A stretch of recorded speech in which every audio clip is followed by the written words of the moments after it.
വേദഭാഗമാണ് 1 കൊരിന്ത്യർ ലേഖനം 11-ാം അധ്യായം 23 മുതലുള്ള വാക്യങ്ങൾ. പല ആവർത്തി ഞാൻ ഈ വാക്യങ്ങൾ വായിച്ച് ദൈവസഭയിൽ ശുശ്രൂഷിച്ചിട്ടുണ്ട്. നമുക്കറിയാം, യേശു ക്രിസ്തുവിൻ്റെ അല്ലെങ്കിൽ വിശ്വാസ ജീവിത അനുഭവത്തിൽ നമുക്ക് ക്രിസ്തീയ ജീവിതത്തിലെ ഏറ്റവും വലിയ അടയാളം എന്ന് പറയുന്നത്, ക്രിസ്തീയ ജീവിതത്തിലെ ഏറ്റവും വലിയ അടയാളം എന്ന് പറയുന്നത് യേശു ക്രിസ്തുവിൻ്റെ ക്രൂശാണ്. Price the Lord. ആ ക്രൂശ് മുഖാന്തരമാണ് ഇന്ന് നാം ഇവിടെ ആയിരിക്കുന്നത്. ആ ക്രൂശ് ഇല്ലായിരുന്നെങ്കിൽ നാം ആരും ഇന്ന് ഈ ഹാളിൽ ദൈവത്തെ ആരാധിപ്പാനായിട്ട് കടന്നു വരികയില്ലായിരുന്നു. ആ ക്രൂശ് നിമിത്തമാണ് ഇന്ന് നാം ദൈവസന്നിധിയിൽ ഒന്നിച്ച് ദൈവത്തെ മഹത്വപ്പെടുന്നത്. അതുകൊണ്ട് എൻ്റെയും നിങ്ങളുടെയും ജീവിതത്തിൽ ആ ക്രൂശിൻ്റെ അടയാളം, പ്രൈസ് ദി ലോർഡ്, ആ ക്രൂശിൻ്റെ അനുഭവം ഏറ്റവും മഹത്തായ ഒരു അനുഭവമാണ് എന്ന് പ്രാരംഭത്തിൽ ഓർപ്പിക്കാനായിട്ട് ആഗ്രഹിക്കുന്നു. നമ്മൾ വായിക്കുന്ന ഒരു വേദഭാഗമാണ് 1 കൊരിന്ത്യർ ലേഖനം 11-ാം അധ്യായം 23-ാമത്തെ വാക്യം മുതൽ താഴോട്ടുള്ള വാക്യങ്ങൾ. അവിടെ ഇങ്ങനെ വായിക്കുന്നത്: ഞാൻ കർത്താവിൽ നിന്ന് പ്രാപിക്കുകയും നിങ്ങൾക്ക് ഏൽപ്പിക്കുകയും ചെയ്തതെന്നാൽ, കർത്താവായ യേശുവിനെ കാണിച്ചു കൊടുത്ത രാത്രിയിൽ അവൻ അപ്പമെടുത്ത് സ്തോത്രം ചൊല്ലി നുറുക്കി, ഇത് നിങ്ങൾക്ക് വേണ്ടിയുള്ള എൻ്റെ ശരീരം, എൻ്റെ ഓർമ്മയ്ക്കായി ഇത് ചെയ്യുവീൻ എന്ന് പറഞ്ഞു. അവണ്ണം തന്നെ താഴെ കഴിഞ്ഞ ശേഷം അവൻ പാനപാത്രവും എടുത്ത്, ഈ പാനപാത്രം എൻ്റെ രക്തത്തിൽ പുതിയ നിയമമാകുന്നു, ഇത് കുടിക്കുമ്പോഴൊക്കെയും എൻ്റെ ഓർമ്മയ്ക്കായി ചെയ്യുവീൻ എന്ന് പറഞ്ഞു. അങ്ങനെ നിങ്ങൾ ഈ അപ്പം തിന്നുകയും പാനപാത്രം കുടിക്കുകയും ചെയ്യുമ്പോഴൊക്കെയും കർത്താവ് വരുവോളം അവൻ്റെ മരണത്തെ പ്രസ്താവിക്കുന്നു. Price the Lord. ഈ രാത്രികാലം എന്നെ കേൾക്കുന്ന പ്രിയപ്പെട്ടവരെ, യേശു കർത്താവ് നമ്മുടെ പാപത്തിൻ്റെ പരിഹാരത്തിനായി ആ കാൽവറി ക്രൂശിൽ കയറി എൻ്റെയും നിൻ്റെയും പാപത്തിന് വേണ്ടി അവൻ്റെ അവസാന തുള്ളി രക്തവും ചിന്തി എന്നത് ഓർക്കുന്നതാണ് കർത്താവിൻ്റെ മേശയെ എന്ന് നാം മനസ്സിലാക്കുന്നത്. Price the Lord. പഴയ നിയമ കാലഘട്ടത്തിൽ നാം ചിന്തിച്ചു നോക്കിയാൽ ആട്ടുകൊറ്റന്മാരുടെയോ അതുപോലെയുള്ള മൃഗങ്ങളുടെയൊക്കെ രക്തം ചിന്തിയിട്ടാണ് മനുഷ്യൻ്റെ പാപത്തിൻ്റെ പരിഹാരത്തിനായി യാഗങ്ങൾ ചെയ്തിരുന്നെങ്കിൽ, പുതിയ നിയമത്തിൽ സാക്ഷാൽ ദൈവം തൻ്റെ ഏകജാതനായ പുത്രനെ ഈ ഭൂമിയിലേക്ക് അയച്ച് തൻ്റെ പുത്രൻ്റെ രക്തം നമുക്ക് വേണ്ടി ചിന്തിത്തന്ന് എന്നേക്കുമായി പാപത്തിൻ്റെ പരിഹാരത്തിനായി അവൻ കാൽവറി ക്രൂശിൽ തൻ്റെ ജീവനെ വെടിഞ്ഞു. Praise the Lord. അപ്പോൾ ഇന്ന് രാത്രികാലം പഴയ നിയമത്തിൽ മൃഗങ്ങളുടെ രക്തം അവരുടെ പാപപരിഹാരത്തിന് വേണ്ടി അർപ്പിക്കപ്പെട്ടിരുന്ന ഒരു അനുഭവം ഉണ്ടായിരുന്നെങ്കിൽ, പുതിയ നിയമ വിശ്വാസികളായ നാം വിശ്വസിക്കുന്നത് യേശു കർത്താവ് ഒരിക്കലായി സകല മാനവരാശിയുടെയും പാപത്തിനു വേണ്ടി തൻ്റെ രക്തം കാൽവറി ക്രൂശിൽ ചൊരിഞ്ഞു. അതിൻ്റെ ഓർമ്മയ്ക്കായിട്ടാണ് നാം ഈ ഹാലിലെ മേശമേൽ അടുത്തു വരുന്നത്. Price the Lord. ഇന്ന് രാത്രികാലം ഈ ക്രൂശിൻ്റെ 4 അടയാളങ്ങൾ നിങ്ങളോടൊന്ന് വ്യക്തമാക്കിയിട്ട് ഞാൻ ആ ശുശ്രൂഷയിലേക്ക് പ്രവേശിക്കാൻ ആഗ്രഹിക്കുന്നു. 4 symbols of cross. ഹല്ലേലൂയ. ക്രൂശിൻ്റെ 4 അടയാളങ്ങൾ. Praise the Lord. This cross simple, അല്ലെങ്കിൽ it is a simple of love. ഹല്ലേലൂയ. സ്നേഹത്തിൻ്റെ അടയാളമാണ് ക്രൂശ്. Praise the Lord. ഏത്? ഹല്ലേലൂയ. എന്നെയും നിങ്ങളെയും രക്ഷിക്കാനായി ദൈവത്തിന് നമ്മളോട് തോന്നിയ സ്നേഹം നിമിത്തമായി തൻ്റെ ഏകജാതനായ പുത്രനെ, ഓമനകുമാരനെ ഈ ലോകത്തിലേക്ക് അയച്ച് ഹല്ലേലൂയ എന്നോടുള്ള അവൻ്റെ സ്നേഹം വെളിപ്പെടുത്തുന്നതായിരുന്നു ആ ക്രൂശ് എന്ന് പറയുന്നത്. Praise the Lord. നമുക്ക് ആർക്കെങ്കിലും നമ്മുടെ ജീവൻ വെടിയാൻ, നമുക്ക് ആർക്കു വേണ്ടിയെങ്കിലും നമ്മുടെ ജീവൻ വെടിയാൻ നമുക്ക് കഴിയുമോ? നമുക്ക് സാധിക്കുമോ? ഇല്ല.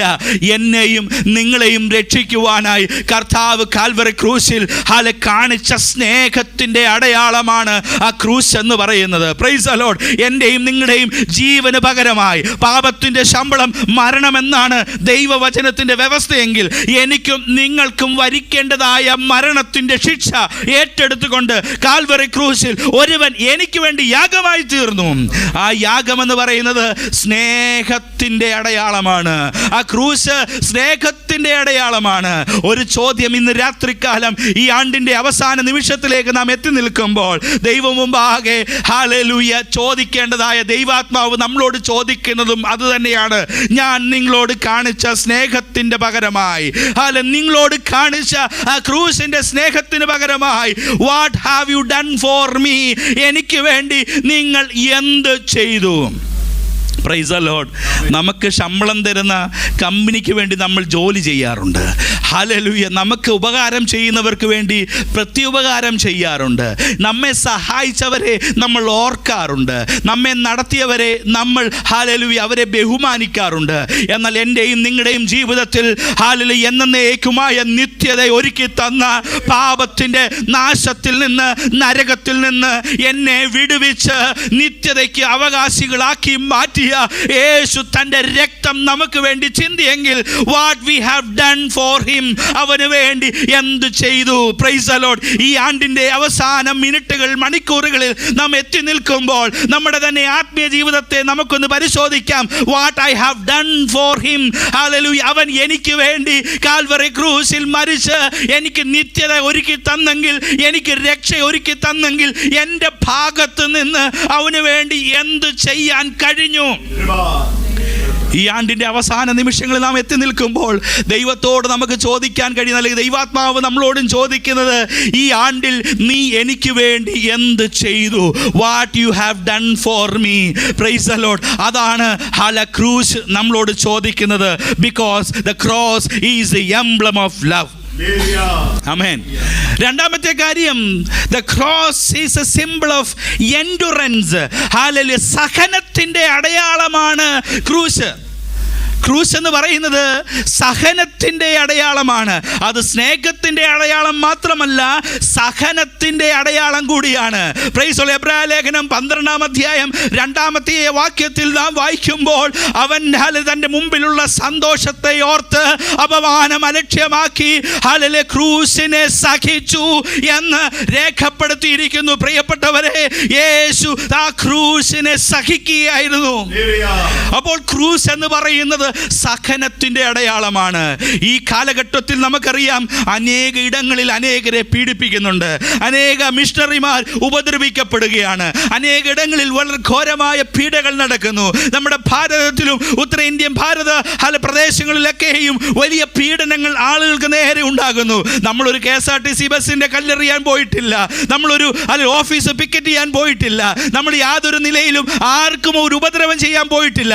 എങ്കിലും പീഡനങ്ങൾ നമുക്ക് നേരെ ഉണ്ടാകുന്നത് ഈ ക്രൂസ് ഒരു സഹനത്തിൻ്റെ അടയാളമാണ്. ഹല്ലേലൂയ. നമ്മൾ മറ്റു മനുഷ്യരെ പോലെ വിപ്ലവത്തിന് പോയിട്ടില്ല. മറ്റു വ്യക്തികളെ പോലെ വിപ്ലവകാരത്തിനും അതുപോലുള്ള ഭീകര പ്രവർത്തനത്തിനൊന്നും നമ്മൾ പോയിട്ടില്ല. എങ്കിലും നമുക്ക് നേരെ പീഡകൾ ഉണ്ടാകുന്നതിൻ്റെ കാരണം എന്തെന്ന് ചോദിച്ചാൽ, ഈ മാർഗം സഹനത്തിൻ്റെ മാർഗമാണ്. This is a way of endurance. Cross is a symbol of endurance. അതുകൊണ്ട് പ്രിയപ്പെട്ടവരെ, ക്രിസ്തീയ ജീവിതം എന്ന് പറയുന്നത് നമ്മുടെ ബലം കാണിക്കാനുള്ള അനുഭവമല്ല. Praise the Lord. ക്രൂസ് എന്ന് പറയുമ്പോൾ ക്രൂസിൻ്റെ അനുഭവം പ്രാപിച്ചിരിക്കുന്ന നാം ഓരോരുത്തരും എൻ്റെ മിടുക്കോ എൻ്റെ കഴിവോ എൻ്റെ ബലമോ കാണിക്കാനല്ല നാം ആയിരിക്കുന്നത്. മറിച്ച് സഹനത്തിൻ്റെ ആത്മാവാണ് ക്രൂസിലൂടെ നമുക്ക് വെളിപ്പെടുത്തി തരുന്നത്. It is a symbol of patience and it is a symbol of endurance. എല്ലാം സഹിക്കാൻ വേണ്ടിയുള്ള അനുഭവം തരുന്നതാണ് ക്രൂസ് എന്ന് പറയുന്നത്. Praise the Lord. മൂന്നാമത്തെ അടയാളം, cross is a symbol of self examination. സ്വയം പരിശോധിക്കാനുള്ള ഒരു അടയാളമാണ് ക്രൂസ്. വായിച്ച വേദഭാഗത്തിൽ നമ്മൾ വായിച്ചല്ലോ, തന്നെത്താൻ ശോധന ചെയ്ത്. Praise the Lord. ഹല്ലേലൂയ. ഹല്ലേലൂയ. ക്രൂസ് എന്ന് പറയുന്നത് വിശുദ്ധിയുടെയും വേർപാടിൻ്റെയും സെൽഫ് എക്സാമിനേഷൻ്റെയും അനുഭവമാണ്. അതുകൊണ്ടാണ് പ്രിയപ്പെട്ടവരെ, വിളിച്ച് വേർതിരിക്കപ്പെട്ടതായ വിശ്വാസ സമൂഹത്തിലായിരിക്കുന്ന നമ്മൾ വിശുദ്ധിക്കും വേർപാടിനും വേണ്ടി സംസാരിക്കുന്നത്. വിശുദ്ധിയും വേർപാടും നമ്മുടെ ഇടയിൽ ഒരു ഉപദേശമായി നാം പറയുന്നത്. ക്രൂസ് നമ്മളെക്കുറിച്ച് ഓർമ്മിപ്പിക്കുന്നത് സെൽഫ് എക്സാമിനേഷൻ. നമ്മെ തന്നെ ഒന്ന് പരിശോധിക്കുമ്പോൾ നമ്മുടെ ജീവിതത്തിലെ അശുദ്ധികളെ തിരിച്ചറിഞ്ഞ് വിശുദ്ധിയുടെ മണ്ഡലത്തിലേക്ക് പോകാൻ നമ്മെ സഹായിക്കുന്നതാണ് ഈ ക്രൂശിൻ്റെ അനുഭവം എന്ന് പറയുന്നത്. പ്രിയപ്പെട്ടവരെ, പെന്തക്കോസ്ത് ചരിത്രം നാം പരിശോധിച്ച് നോക്കിയാൽ price the Lord. Hallelujah. Holiness movement എന്ന് പറയുന്ന അമേരിക്കയിൽ നടന്ന വലിയ മൂവ്മെൻറ്റുകളുടെ പിന്തുടർച്ച എന്ന നിലയിലാണ് ആധുനിക പെന്തക്കോസ്ത് ഈ ഭൂമിയിൽ ഉടലെടുക്കുവാനായിട്ട് ഇടയായി തീർന്നത്. Price the Lord. ഈ ഹോളിനെസ് മൂവ്മെൻറ്റിൻ്റെ പ്രത്യേകത എന്താണെന്ന് അറിയാമോ? ഹോളിനെസ് മൂവ്മെൻറ്റിൻ്റെ ഏറ്റവും വലിയ പ്രത്യേകത, പ്രൈസ് ദി ലോർഡ്, വിശുദ്ധിയും വേർപാടും പാലിക്കാനായി ഒരു കൂട്ടം ജനം ഒരുക്കപ്പെടുകയായിരുന്നു. ഹോളിനെസ് മൂവ്മെൻറ്റ് അതിൻ്റെ പിന്തുടർച്ച എന്ന വണ്ണമാണ് പെന്തക്കോസ്റ്റലിസം ലോകത്തിൻ്റെ വിവിധ ഭാഗങ്ങളിലേക്ക് പടർന്നു പന്തലിക്കുവാനും അതിനുശേഷം കേരളത്തിലേക്കും ഇന്ത്യയുടെ വിവിധ ഭാഗങ്ങളിലേക്കൊക്കെ അത് പോയത്. അനേകിടങ്ങളിൽ ഉണർവുണ്ടായത്, അനേകിടങ്ങളിൽ വലിയ റിവൈവൽ ഉണ്ടായതെല്ലാം എന്താണ്? ഈ വിശുദ്ധിക്ക് വേണ്ടി ചിലർ വില കൊടുക്കാൻ തയ്യാറായപ്പോൾ. ചരിത്രം പരിശോധിച്ച് നോക്കിയാൽ അസൂസ തെരുവിലും വെയിൽസിലുമൊക്കെ ഉണ്ടായ ഉണർവിൻ്റെ പിന്നിൽ ഹല്ലേലൂയ ഹല്ലേലൂയ വിശുദ്ധിക്ക് വേണ്ടി, വേർപാടിന് വേണ്ടി ഒരു പറ്റം ജനം തയ്യാറായി വന്നപ്പോൾ അവരുടെ നടുവിൽ ഉണർവുകൾ ഉണ്ടായി. ഇന്ന് രാത്രികാലം God is asking us to asking for a self examination. നമുക്ക് ഒരു ആത്മപരിശോധന ചെയ്യാനായി നമ്മെ തന്നെ ഒന്ന് ഏൽപ്പിച്ചു കൊടുക്കാമോ?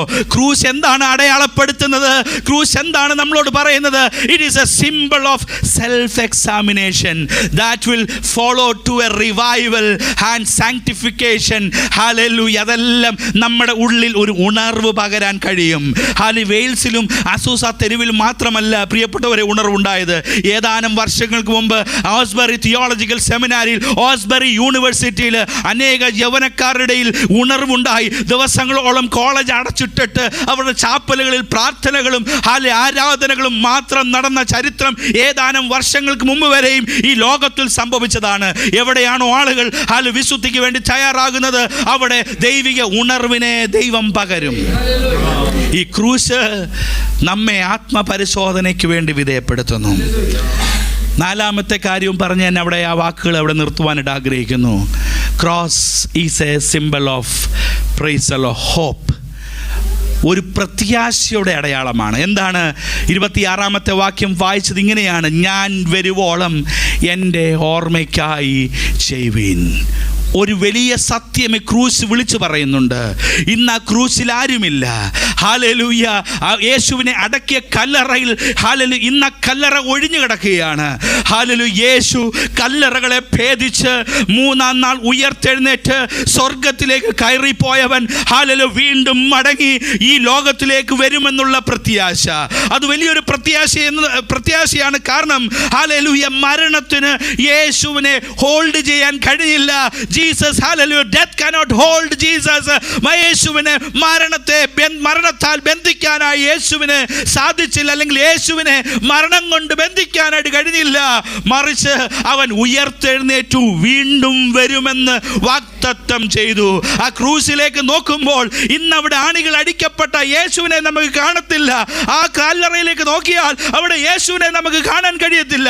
അവൻ വീണ്ടും വരും. Price the Lord. ഈ 2025 കഴിഞ്ഞ് അടുത്തൊരു വർഷം ദൈവം നമുക്ക് ദാനമായി നൽകുന്നുവെങ്കിൽ കർത്താവ് വരുമെന്നുള്ള പ്രത്യാശ നമുക്കൊന്ന് വർദ്ധിക്കാനായിട്ട് ഇടയായി തീരണം. Price the Lord. ഞാൻ ഓർക്കാറുണ്ട്, പണ്ടൊക്കെ നമ്മുടെ ഇടയിൽ ധാരാളം കേൾക്കുന്ന ഒരു കാര്യം കർത്താവിൻ്റെ രണ്ടാം വരവിനെ കുറിച്ചുള്ള പ്രസംഗങ്ങളായിരുന്നു. രണ്ടാം വരവിനെ കുറിച്ചായിരുന്നു ധാരാളം കേൾക്കുന്നത്. പ്രൈസ്. ആളുകൾ തമ്മിൽ കണ്ടിട്ട് വീട്ടിൽ നിന്ന് പിരിയുമ്പോൾ പറയുന്ന അവസാനത്തെ വാക്കെന്തായിരുന്നു അറിയാമോ? കർത്താവിൻ്റെ വരവ് താമസിച്ചാൽ വീണ്ടും നമുക്ക് കാണാം. Praise the Lord. They are expecting a return of Christ in every moment. എപ്പോൾ പറഞ്ഞാലും എന്ത് പറഞ്ഞാലും കർത്താവിൻ്റെ വരവ് താമസിച്ചാൽ നമുക്ക് കാണാം, അല്ലെങ്കിൽ ആ നിത്യതയിൽ നമുക്ക് കാണാം. Praise the Lord. ഇന്ന് അങ്ങനെ പറയുന്ന പദങ്ങളൊന്നും നമ്മുടെ വായിൽ വരാറില്ല, നമ്മുടെ അധരങ്ങളിൽ വരാറില്ല. Because we are losing our hope of the return of our Jesus life. Hallelujah. യേശു ക്രിസ്തുവിൻ്റെ രണ്ടാമത്തെ വരവിനെ കുറിച്ചുള്ള പ്രതീക്ഷകൾ പലരുടെയും ഉള്ളത്തിൽ നിന്ന് കുറഞ്ഞു പോയിക്കൊണ്ടിരിക്കുകയാണ്. എന്നാൽ ക്രൂശ് നമ്മെ എന്താണ് ഓർമ്മപ്പെടുത്തുന്നത്? ഈ കർച്ചുമേശയിലേക്ക് നാം കടന്നു വരുമ്പോൾ ഈ മേശമേലിരിക്കുന്ന അപ്പവീഞ്ഞുകൾ എന്താണ് നമ്മെ ഓർമ്മപ്പെടുത്തുന്നത്? എൻ്റെ യേശു വീണ്ടും വരും. അങ്ങനെയെങ്കിൽ 2026 പ്രവേശിക്കുന്ന സമയത്ത് നമുക്കൊരു കാര്യം ഉറപ്പോടെ പോകാം: എൻ്റെ യേശു വരും. ഹല്ലേലൂയ. 2025 കഴിയുന്നു, എന്നാൽ 26 എൻ്റെ യേശു വരും. ഹല്ലേലൂയ. കർത്താവിൻ്റെ വരവിന് വേണ്ടി ഞാൻ എന്നെ തന്നെ ഒരുക്കുന്നു. Price the Lord. അതിനായി നമ്മുടെ ഹൃദയങ്ങൾ ഒരുക്കത്തോടെ ദൈവകരങ്ങളിലേക്ക് സമർപ്പിച്ചു കൊടുക്കാമല്ലോ. ഒരു നിമിഷം നമ്മുടെ കണ്ണുകളെ ദൈവത്തിൽ അടയ്ക്കാം, നമുക്ക് പ്രാർത്ഥിക്കാം.